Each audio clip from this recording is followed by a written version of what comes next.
지역의 이슈를 심층 분석하는 시간 헬로 이슈토크 시작합니다.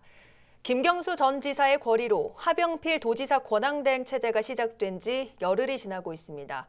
하 권한대행은 내년 국비 예산 확보와 메가시티 합동추진단 개소식 참석 등 굵직한 현안에 발빠르게 움직이는 모습인데요. 하지만 하 권한대행에겐 더 큰 과제들이 남아있죠. 오늘 이 내용 패널 두 분과 함께 짚어보겠습니다. 김명용 창원대학교 법학과 교수, 신동근 경남도청 공무원 노조 위원장 나오셨습니다. 반갑습니다. 반갑습니다. 어서 오세요. 반갑습니다. 네. 무겁게 좀 시작을 해야 할 것 같습니다. 열흘가량 지났습니다. 김 전 지사의 대법원 판결이 있던 날, 또 재수감 되던 날 기억을 하실 텐데요. 당시 도청 분위기도 궁금하고 개인적으로는 어떠셨습니까? 예, 21일이었던 걸로 기억합니다. 오전 한 10시 반쯤 돼서 이제 도청에도 직원들이 TV 앞에 모여서 보고 있다가 결국 이제 대법 최종 유죄 판결 나는 걸 보고 참 놀랐습니다, 직원들이. 네. 예, 정말 이제 도지사가 직을 잃고 수감되는구나. 좀 허망하다고 할까? 네. 이런 분위기들도 많이 있었고요. 그리고 며칠 뒤에 이제 26일 날 창원교도소로 입수할 때 그때는 그래도 며칠 지난 뒤라서 네, 좀 네. 직원들이 담담하게 받아들이는 분위기였습니다. 예. 저는 개인적으로 이제 21일 선고 있고 그 다음 날 22일 날 네. 오전에 이제 김경수 지사한테 전화를 받았었는데요. 어. 예, 그래서 제가 이제 뭐 걱정도 되고 해서 건강을 잘 챙기시라 그런 네. 얘기를 했었는데 어쨌든 내가 없어도 남아 있는 도정을 좀 잘 부탁한다. 이런 좀 담담한 어떤 그런 얘기를 했었습니다. 네. 참 정치가 허망하구나 이런 느낌도 좀 가졌습니다, 개인적으로. 네, 뭐 예. 마지막까지 그런 이야기를 좀 나누셨다고 하니까 개인적으로는 그런 마음이 좀 드실 법하다라는 생각이 듭니다. 아무튼 뭐 이런 저런 상황 또 우려 속에서 하병필 도지사 권한대행 업무가 시작이 됐습니다. 우선은 이 하병필이라는 분이 어떤 인물입니까? 이분은 이제 대통령실의 정무수석 비서관실 행정관도 했고요. 네, 행정안전부에서 지역발전 정책관 그리고 정책평가 담당관 그리고 부지사로 내려오시기 전에는 대변인을 지냈습니다. 2020년 4월이죠. 그때 네, 경남도의 행정부지사로 오게 되었습니다. 네. 뭐 안팎으로 뭐 이런 경력 때문인지 믿음직하단 말이 좀 나오고 있는데 그래도 도민의 마음만큼은 김 전 지사가 이 떠난 자리에 대한 씁쓸한 아쉬운 마음이 큰 게 사실인데요. 교수님께서는 이번 도지사 권한 대행 체제로의 전환 어떻게 보고 계십니까?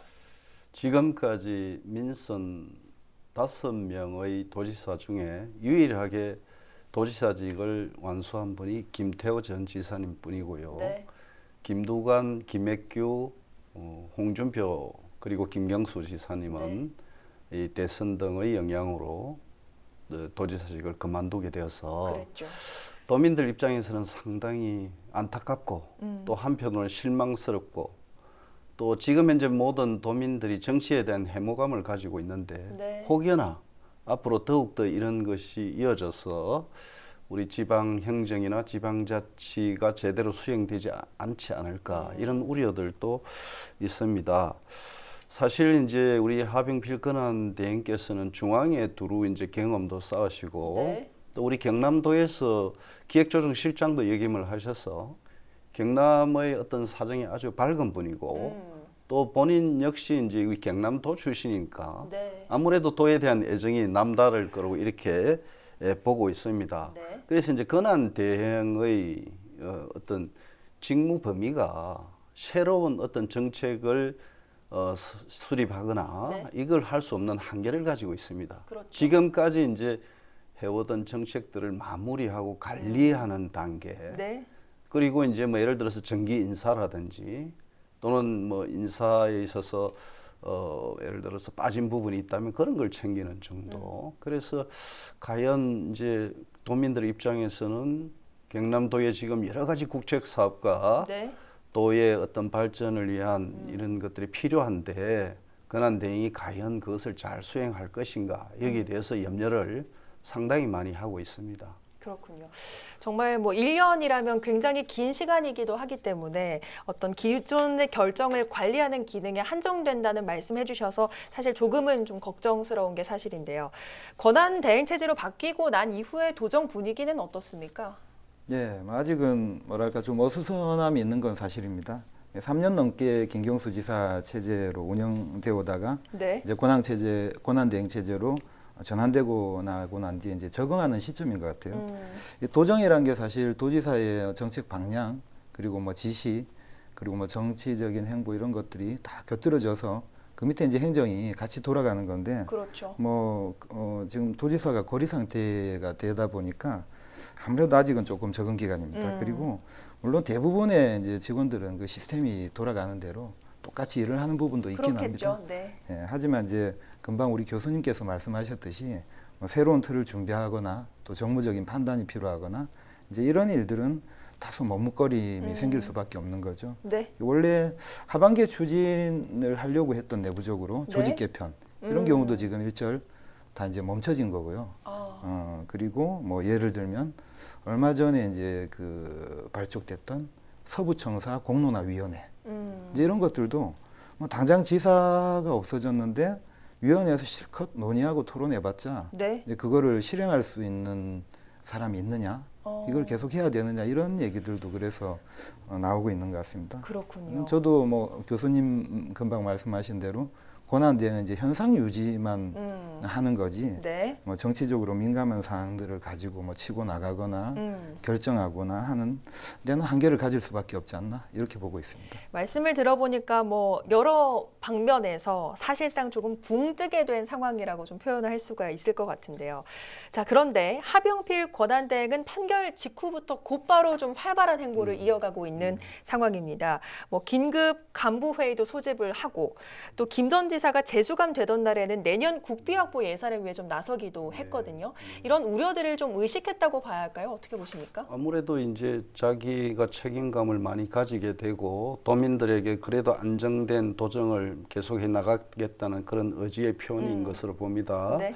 그래서 26일 날 이제 권한대행께서 내년도 국비 확보를 하기 위해서 서울에 방문해서 뭐 노력을 하시고 또 이제 우리 경남은 중요한 게 지금 이 여야가 경남에서도 이제 여당 야당이 이렇게 격렬하게 대립을 하고 있는 그런 상황입니다. 이건 어떻게 보면 도민들을 위해서는 바람직하지 못한 현상입니다. 네. 경남을 위해서는 경남 출신의 국회의원들이 좀 협조를 해야 돼서 내년에 우리 경남도가 확보할 수 있는 예산을 안정적으로 좀 계속 지원받을 수 있도록 여야를 초월해서 네. 우리 지역 의원들이 좀 노력을 해주시면 좋겠습니다. 예. 자, 뭐 어쨌든 하 권한대행 행보가 눈에 굉장히 띄는 건 사실이지만 김 전 지사 동력이 좀 상당했던 경남도의 굵직한 이 사업들을 이끌어갈 수 있을지에 대해서는 사실 우려가 좀 나오는 게 사실인데요. 방금 말씀 주셨던 이 내년 예산 확보 부분, 제가 알기로는 8월 말까지 이 예산 확보를 위한 마무리 작업을 해야 하는 걸로 알고 있는데 괜찮겠습니까? 예, 그래도 다행인 게 하병필 권한대행이 뭐 행안부 등이나 이런 중앙부처에도 상당히 유능한 분으로 네. 알려져 있고 또 많은 좋은 인맥들이 있는 걸로 알고 있습니다. 그렇지만 이제 현실적으로 보면 그동안 그 김경수라는 이름이 가지는 힘 때문에 뭐 기재부에 가서 예산을 확보하고 요청하는 이런 부분에도 네. 경남이 홀대받지 않고 대접받았던 것도 사실이거든요. 네. 이제 실제로 국비 보조금만 보더라도 18년도에 4조 2천, 네. 그리고 19년도에는 5조 1천, 20년도에는 5조 6천, 21년 5조 7천 이렇게 점차적으로 늘어온 게 사실입니다. 그러네요. 예, 그리고 문턱이 높은 뭐 기재부나 뭐 이런 데도 도지사가 직접 방문해서 차관도 만나고 협조도 네. 구하고 그러면서 이제 협의를 이끌어냈던 면이 있는 것 같고요. 이제 권한대행 체제에서는 그런 점에서는 다소 좀 한계가 있지 않을까 이런 걱정도 하게 됩니다. 그러네요.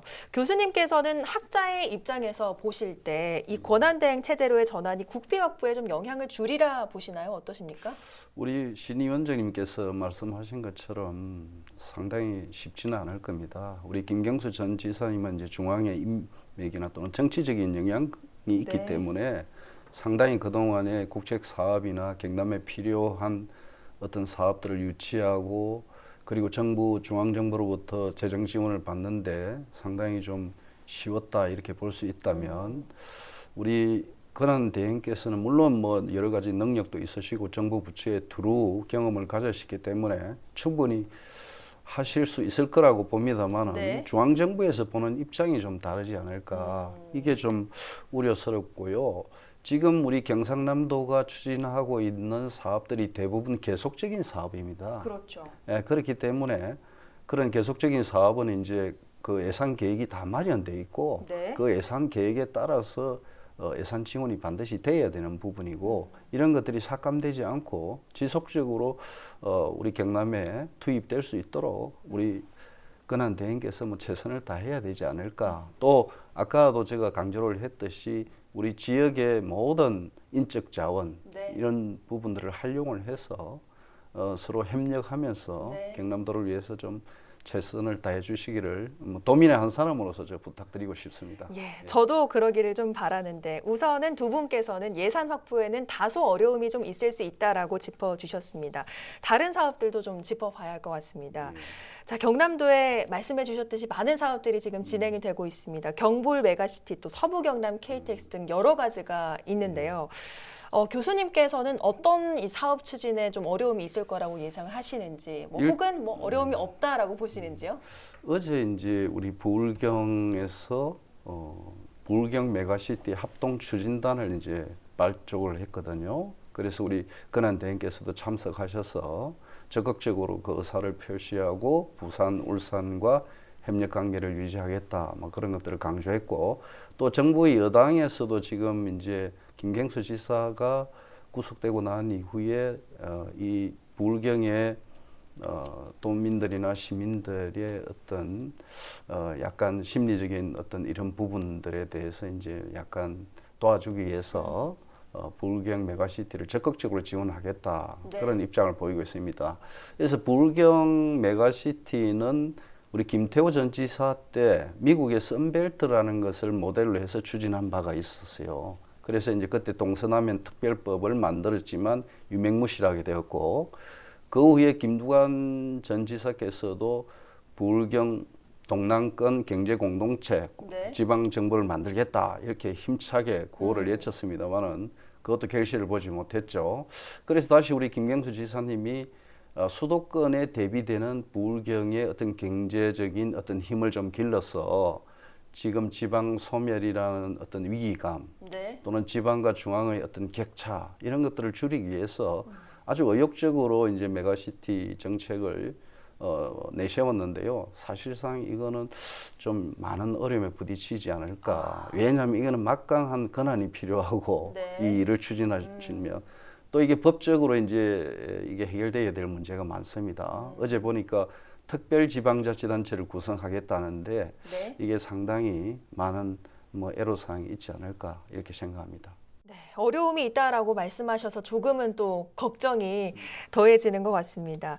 또 알려지기로는 김 전 지사가 수감 전에 도청 직원들에게 코로나19 방역 또 가덕 신공항 사업들을 잘 마무리해달라고 당부를 한 것으로 알고 있는데요. 도청 직원분들은 어떤 것들을 좀 가장 신경 쓰고 있는지 궁금합니다. 예, 아무래도 코로나 재확산을 막는 것 이런 거는 이제 도지사가 있을 때나 없을 때나 똑같이 진행되어야 되겠죠. 그럼요. 예, 도지사가 없기 때문에 오히려 더 방역에 누수가 없도록 공직자들이 최선을 다할 거라고 생각하고요. 네. 아마 어려움은 없을 거라고 생각합니다. 네. 하지만 이제 정치적인 이해관계라든지 그런 돌파가 필요한 이런 일들은 조금은 어려움이 있을 것 같은데요. 네. 아무래도 도지사가 있을 때는 이제 정책 결정자인 도지사가 또 도민들하고 메시지도 던지고 또 정무적인 판단도 하고 이렇게 하면서 이제 일을 끌고 나가는데 네, 네. 어느 정도 그 방향성이 윤곽이 나온 사업들은 네. 또 뭐 권한대행이 도지사 없이도 기본적인 지장 없이 진행을 할 수 있을 거라고 생각을 합니다. 알겠습니다. 자, 그런데 최근에 화제가 된 사건이 한 가지 있었습니다. 도의회 이병희 의원이 SNS에 하 권한 대행에게 요청한다면서 글을 올렸고요. 또 같은 맥락으로 도청 공무원 노조에서도 김 전 지사 취임과 함께 도청에 들어온 특보 또 보좌관의 자진 사퇴를 좀 권고했는데 읽어보셨습니까? 예, 그 이병희 의원 SNS 직접 읽어봤는데요. 그 내용이 이제 도청에 남아 있는 정무직 그리고 도 출연기관 간부들도 일갈 정리해라. 그리고 뭐 정치권 간섭이나 압력에 도청이 흔들리지 말고 네. 안정에 힘을 써달라 이런 내용이었던 것 같은데요. 네. 저는 상당 부분 공감을 합니다. 어, 예, 그리고 도지사가 없는 권한대행 체제에서는 자칫 정치적으로 편향된 행보를 하게 되면 네. 오해를 받거나 또 어려움에 처하게 될 수도 있다고 보거든요. 도지사의 정치적인 인맥으로 이제 들어온 정무라인들, 네. 이 사람들은 저는 스스로 좀 빨리 결정해서 거취를 결정해 주는 게 맞지 않나 이렇게 생각합니다. 그런데 이제 도민의 입장에서 볼 때는 오히려 한 번에 다 바뀌면 더 어수선하지 않겠냐 하는 생각을 하실 수도 있을 것 같아요. 그 부분 어떻게 보시는지요? 예. 그래서 이제 이게 두 가지를 같이 이제 양면이 있긴 합니다. 이제 이게 정치적인 인맥으로 공무원에 입직한 분들이 네. 계속 남아 있을 때는 예를 들면 아까도 이제 도지사가 없고 난 뒤에 그런 어려움이 없겠냐 한 부분에서 정치권에 네. 또 중앙 정부에 이런 인맥의 역할을 하고 연결하는 이런 일들을 정무 라인들이 아무래도 그쪽으로 이제 이렇게 연결고리들이 많이 있을 거니까 좀 긍정적인 효과도 있지 않겠느냐. 네. 이제 이런 면이 있는 거고요.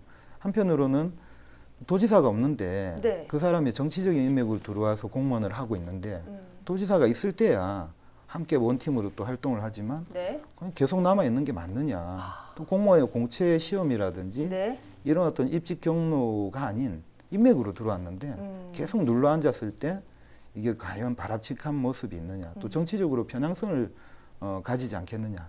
이제 이런 두 면을 같이 저희도 고민을 했고 노조 간부 회의에서도 상당히 많이 토론이 있었습니다. 그렇군요. 네.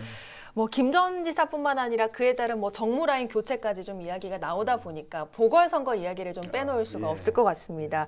경남 선관위에서는 일단 보궐선거 없다라고 결론을 내렸지만 지역 정치권에서 여전히 갑론을박이 이어지고 있는데 여기에 대해서는 어떻게 보십니까? 공직선거법상 그 임기가 1년 이하일 경우에는 보궐선거를 실시하지 않을 수도 있다는 이제 법적인 근거가 있기 때문에 네. 또 선관위에서 그렇게 해석을 했지 않냐 이렇게 봅니다. 그래서 이제 보궐선거를 하지 않을 경우에는 이제 두 가지 측면에서 볼 수 있는데요. 첫째는 보궐선거를 하지 않음으로써 이제 비용을 절감하는 선거 비용을 절감하는 그런 효과가 있고 네. 다른 한편으로는 이제 민주적 정당성 또는 거의 1년간의 도정의 공백으로 인해서 행정이 뭐 계속적으로 이루어질까? 아니면 도민들에 대한 행정 서비스가 혹시나 부족하지 않을까? 이런 측면에서 이제 우려를 하고 있습니다. 그래서 일부 뭐 시민단체나 시민들은 1년 정도 남았는데 네. 왜 보궐선거를 하지 않느냐? 네. 그래서 선거법을 개정했으라도 보궐선거를 하자 이렇게 주장하는 사람이 있는 걸로 알고 있습니다. 알겠습니다. 자, 이제 시간이 거의 다 돼서요. 도청 공무원을 대표해서 나오신 만큼 오늘 도지사 거리를 걱정하는 도민들께 한 말씀 남겨주실까요? 예, 도민들께서는 걱정하시지 않도록 네. 저희 그 도지사의 공백만큼 우리 공직자들이 더 열심히 뛰겠다는 말씀을 드립니다. 물론 도지사의 정무적인 판단 이런 것들도 중요하지만 행정이라고 하는 것은 거대한 시스템으로 톱니바퀴처럼 돌아가는 성격이 있습니다. 코로나19 그리고 많은 걱정거리들이 있는 것이 사실이지만 도민들께서 걱정하지 않도록 저를 비롯한 우리 경남도청 공직자들이 어느 때보다 열심히 뛰어서 도지사의 공백을 메꾸겠습니다. 고맙습니다. 네, 알겠습니다.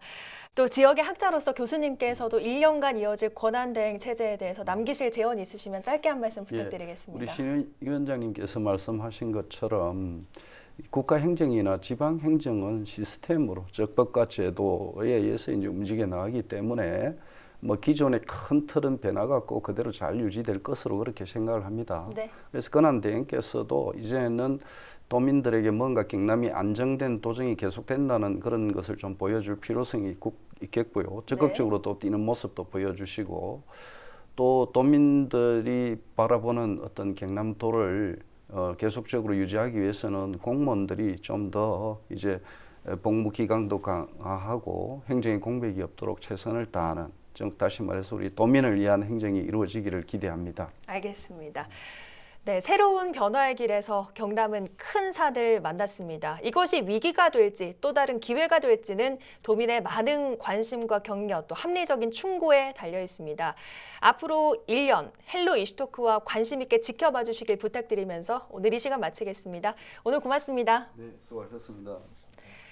네, 오늘 헬로 이슈토크 여기서 마치겠습니다. 함께해 주신 여러분 고맙습니다.